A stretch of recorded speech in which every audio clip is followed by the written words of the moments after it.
शहरातील संभाजीनगर येथे जगद्गुरू तुकाराम महाराज जयंती साजरी।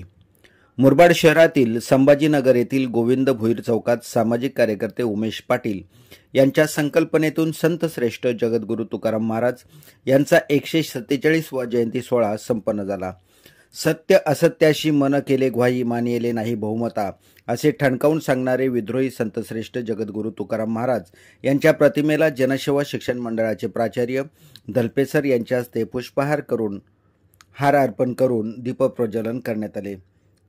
या जयंतीला भालचंद्र गोडांबे, नानाशेठ साबळे, सोपान गोळे, दादाजी यशवंतराव, संतोष चौधरी, पत्रकार अरुण ठाकरे, ज्योती गोडांबे, दीपाली पवार, स्वाती पाटील, रवींद्र भोईर, शंकर गोहिल, रुपेश भोईर, प्रवीण पवार, अनंत गायकवाड, ग्रामसेवक दिनेश ठाकरे, मोरेसर, चंद्रकांत भोईर, नम्रता भोईर, विमल भोईर, उर्मिला भोईर, वनिता म्हसे, नंदा भोईर, सुवर्णा तुंगार, सोनाली आघाणे, दळवी मॅडम, तारमळेताई इत्यादी मान्यवर उपस्थित होते।